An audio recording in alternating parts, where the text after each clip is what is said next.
정사각형이 하나 있다고 합시다. 네.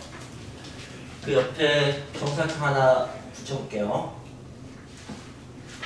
그 다음에 그 위에 이렇게 정사각형 하나 붙여볼게요. 그 옆에 이렇게 정사각형 하나 붙여볼게요. 거기에 또 이렇게 정사각형 붙여볼게요.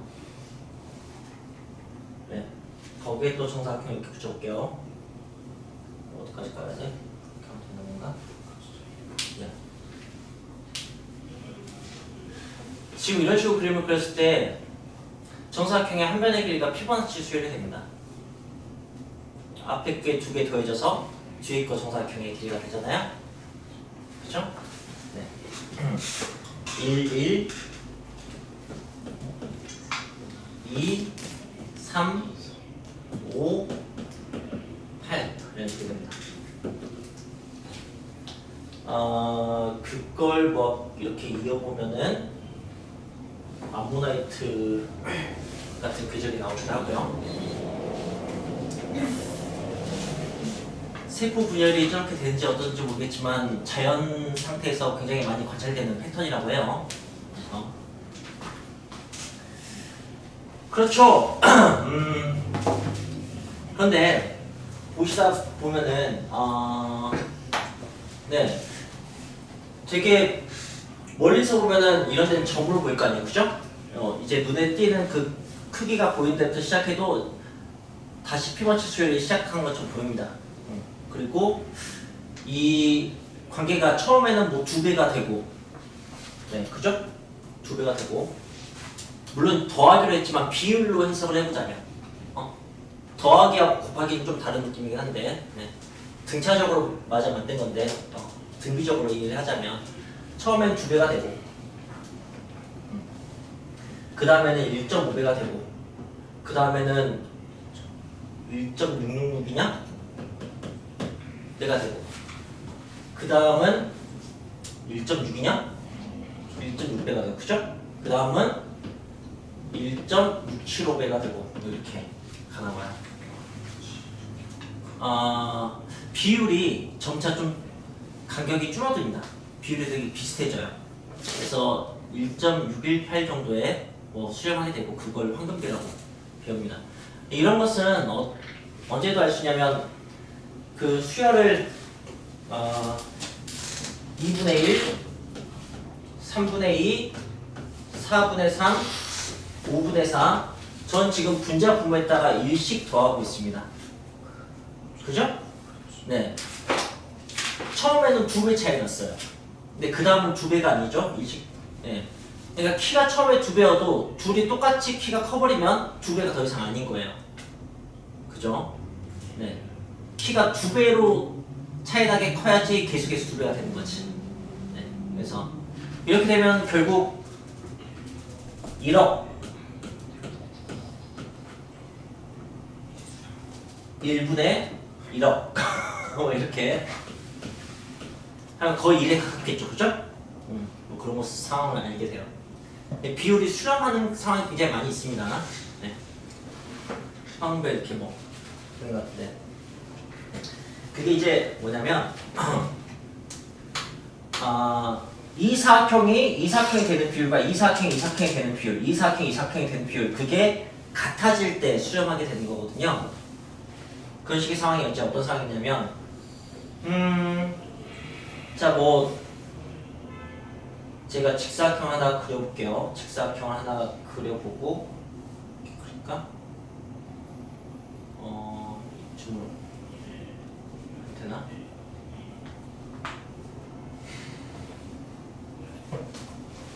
네. 그 다음에 세로로 그릴 거예요.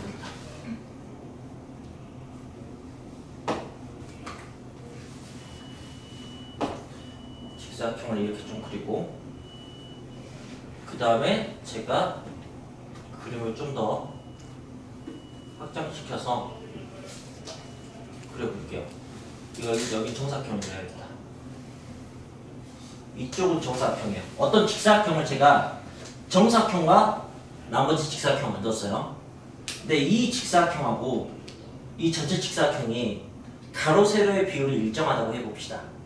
그럼 어떤 상황이 벌어지냐면 여기 짧은 변 대 긴 변의 길이의 비가 이 전체 직사각형의 짧은 변 대 긴 변의 길이의 비가 같아집니다. 네. 그게 어떤 거냐면은 자 어차피 근데 이 길이하고 이 길이 똑같거든요. 그러니까 이것 대 이게 이것 대 이거의 비율과 같아지는 거죠. 알겠어요? 네. 그 비율이 x라고 합시다. 그 비율 x라고 하면 여기가 1대 x가 되는 겁니다. 그럼 이제 여기는 당연히 길이가 1 플러스 x겠죠, 그죠?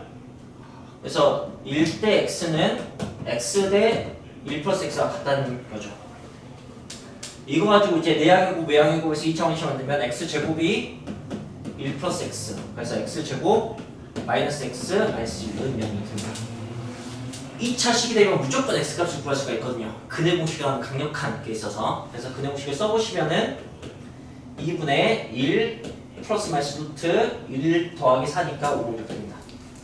당연히 비우니까 양수해야 될 테니까 이렇게 나오겠죠. 이게 우리가 배운 황금비입니다. 황금비는 뭐 이렇게도 보이고 뭐 오각형에서 보이는데 이 얘기는 그만합시다. 자 이렇게 되는 건데 피보나치 수열 세 번장이 앞에 두 개 항의 합과 같다. 초기값은 1, 2개. 여기에 대해서 일반항을 이제 한번 구해보려고요. 일반항 어떻게 구할 거냐면 얘를 좀 이렇게 써볼 생각입니다. an 플러스 2 빼기 an 빼기 n 이렇게 쓸 거예요. 이런 식으로 제가 써볼 거예요. 네, 쓸 겁니다. 근데 여기를 어떻게 볼 거냐면 여기를 마이너스 알파 더하기 베타라고 써볼 거예요. 그냥 그 다음에 여기를 플러스 알파 베타라고 쓸 거예요. 지금 알파 플러스 베타가 1이고 알파 베타가 마이너스 1인 상황으로 제가 지금 만들었다는 뜻입니다. 그냥 그래 봤어요. 근데 그렇게 하는 순간 전 알파 베타를 구할 수 있게 됩니다. 우리 2차 방정식의 근해 공식을 쓸 수 있어서. 알겠어요? 합과 곱의 값을 알면 우리 그 각각의 값을 항상 구할 수가 있어요. 합의 값과 곱의 값을 알면 각각의 값을 항상 구할 수 있다고. 2차 방정식의 근해 공식을 써서. 이런 구조를 만들면은 어떤 모습을 우리에게 보답하냐면 여기에서 이제 이 녀석을 이제 마이너스 알파 마이너스 베타로 이렇게 찢어버리면 그거는 an 플러스 2 하고 마이너스 알파 an 플러스 1만 놔두고 네. 이 이제 마이너스 베타 a 나오잖아요. 그죠? 근데 여기도 베타가 있잖아. 그러니까 마이너스 베타로 묶어내면 어떻게 되는 거냐면 an 플러스 1 하고 얘가 마이너스 알파 an 이렇게 됩니다. 이렇게 비슷한 모습으로 우리에게 부담을 해요. 이 구조도 항상 생길 수밖에 없습니다. 네. 2차 방식의 풀이법에서 뭐 이런 걸 배우지 않지만 이런 식으로 2차 방식을 풀 수도 있어요. 그런데 맞으면은 근이 뻔한 걸로 해볼까? x 마이너스 3x 플러스 2 근이 2라고 이긴 걸 잘 알잖아요. 그죠? 그러면 이걸 내가 x제곱 마이너스 x 마이너스 2x 플러스 2 이렇게 만든 다음에 x 여기 앞에 두 개 x로 묶어버리고 여기 뒤에 두 개는 이쪽으로 넘겨서 이렇게 한 다음에 만약에 내가 이걸 넘기지 않고 마이너스 2x 했으면 여기서 이수가 가능하겠죠. 그죠? 근데 넘겨버리면은 이렇게 판단하시면 x는 2고 이게 0일 수도 있어. 그래서 x는 2 또는 1이야 이렇게 풀 수가 있잖아. 그런 식의 구조 제가 는 0이니까 여기 이렇게 하겠습니다. 이렇게 볼 수가 있다. 자 그렇다면 이런 수열이 있겠죠. 그 수열이 등비 수열인 거예요. 알겠습니까? 공비가 베타의 등비 수열이 됩니다. 그래서 an 플러스 1 빼기 알파 AN이라는 수열. 이 그 수열의 n번째 항이에요, 이게. 그게 뭐가 되느냐? 초항이 A2 빼기 알파 A1이에요. 근데 A2, A1 다 1이거든. 그래서 1 빼기 알파 이게 초항이고 공비가 베타인 등비식을 대신하는 거죠. 자, 얘를 이번에는 알파 가지고 베타로 정리를 해보겠습니다. 이렇게. 그럼 이제 알파로 묶게 해주겠죠? 이렇게 당연히 베타로 된 것은 알파로 다 됩니다. 이렇게 썼으면 이제 이것도 어떤 한 수열이 되고 그건 공비가 알파인 수열이 됩니다. 그래서 an 플러스 1 마이너스 베타 an 이 수열은 초항이 a2 빼기 베타 a1 1 마이너스 베타 이렇게 되고요. 그 다음에 그 여기가 공비가 알파 이렇게 되는 겁니다. 그리고 여기에서 알파 베타는 합이 1이거든. 그래서 얘가 베타입니다. 알겠습니까? 얘가 알파입니다. 그래서 이게 베타 n제곱이에요. 이게 알파 n제곱이고. 됐나요? 네. 거기서 나는 an을 구하고 싶잖아? 그래서 an 플러스를 날려버릴 거예요. 그럼 an만 남아요. 제가 지금 앞에서 항이 3개였는데 항 하나를 날려먹었어. an 플러스 1을 날려먹었어 이미. 그죠? 맨 처음에 이걸 날려먹었어. 이렇게. 그 다음에 an 플러스 1도 날려먹을 거라고. 빼갖고. 그럼 어떻게 되냐면 베타 마이너스 알파 an 이렇게 됩니다.